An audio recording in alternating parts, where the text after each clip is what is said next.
Speaking of Nintendo Switch Pro, you might be wondering how the heck they're gonna make it when there's a worldwide shortage of semiconductors. So there's a couple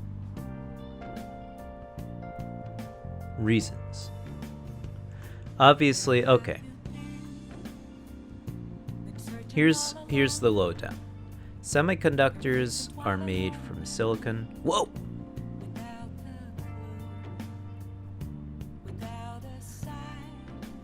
Speaking of Nintendo Switch Pro, you might be wondering how they're going to be making that when there's a shortage of semiconductors across multiple industries, such as cars, smartphones, now cars, which is crazy, but smartphone companies and of course AMD and Nvidia are the two big ones who make graphics cards, and Intel makes CPUs and AMD makes CPUs.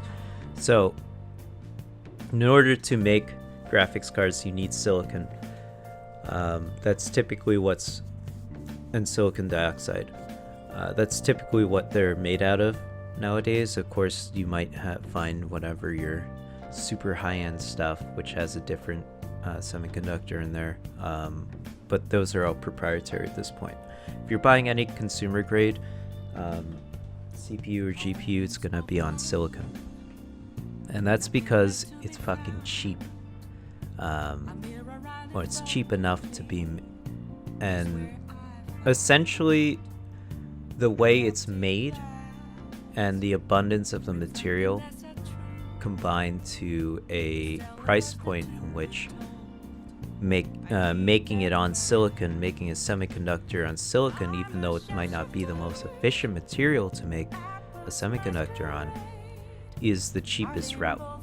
So because we're able to manufacture single crystal silicon wafers very efficiently at this point, and also able to use photolithography to make them, that's why we use silicon and various other materials on top of the silicon, such as gold and to make such transistors and things like that, and other semiconductors on top of the silicon. That's why we're able to make it using silicon. So taking a look further into this, I have an article up from Forbes saying there's a worldwide shortage of semiconductors hurting car and smartphone companies. Here's how investors can benefit. Well, that's one way of looking at it. I also wanted to look into why there's a shortage. Essentially, it all comes down to business. It's not that there's actually a shortage of silicon. It comes down to supply and demand. It's not like we're running out of silicon in the world. So I wouldn't look at it in that perspective. So the way these things get made is these companies need to forecast their entire year of production a year ahead, or at the beginning of the year. At some point in the year, they need to forecast and put into production a certain amount of chips, a certain amount of semiconductors. And honestly, I mean, that's what they have to do. It is the business that they are in. So they need to forecast it. In order to do that, they need to look at industry trends. They see, there's a pandemic going on in 2020. This was last year, obviously. There's a pandemic going on. We need to forecast that people probably aren't going to be investing in semiconductors and things like that. Why would anyone buy a $500 GPU right now? They have coronavirus or something. Like, we need to deal with that. So they basically forecast fewer GPUs and CPUs, and that would be put into smart TVs, computers, high-end computers, cars, everything that has a computer in it, obviously, CPU, GPU. So because they forecasted improperly, or they were not improperly, they just couldn't predict that people sitting at home, or who are now sitting at home getting a stimulus check, potentially also getting paid the whole time, still want to buy their CPUs and GPUs. Oh, you know what I always wanted to get into? Making PCs. Make my own PC. So now people are buying them again. And because they had to forecast their entire line of production, they can only make a certain amount. So that's where the shortage comes in. It's not because we're running low on silicon. It's because they were unable to predict the market in which these needed to be made, in which the supply and demand is not at equilibrium. So that would be why there's a shortage.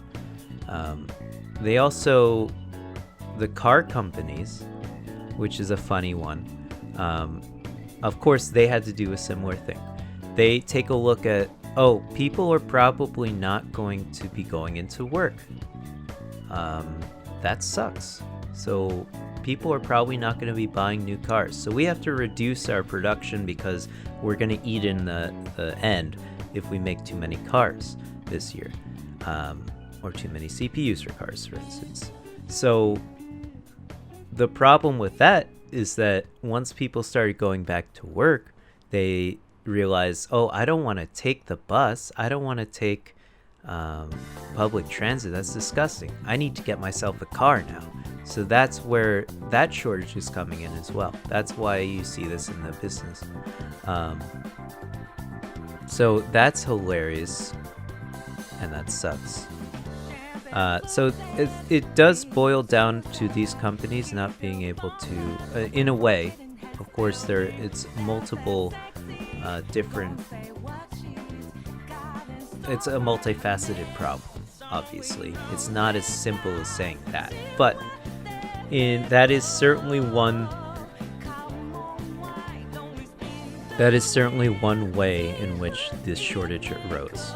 It's because the companies were unable to predict the unpredictability of the pandemic that we're in, and it's really hurting their bottom line. And I mean, in reality, this is such a first world problem. But it sucks for people who need GPUs and CPUs, right? It's a industry that is certainly in trouble right now.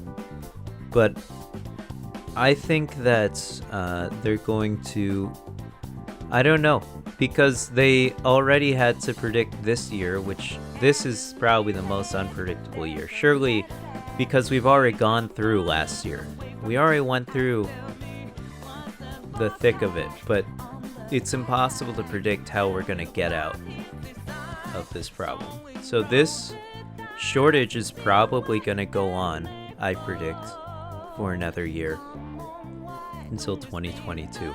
So if you're looking for a GPU, if you're looking for a CPU, if you're looking for a new car, if you're looking for a new smartphone, best of luck to you.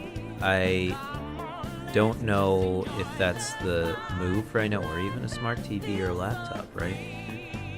But I would say, and again, I'm not a financial advisor, I would say that these companies, they're probably going to take a dip in their stocks, but I don't think that's a problem. This is an industry that's going to come back no problem, because as we move further and further towards an electronic age, a computer-controlled age, these companies are going to take off. They're going to be, this industry is going to be like crazy in the next couple of years. I would say like 2025, you invest now, probably a smart idea. 2025, you're going to be back on top, baby. That's my financial advice for the day.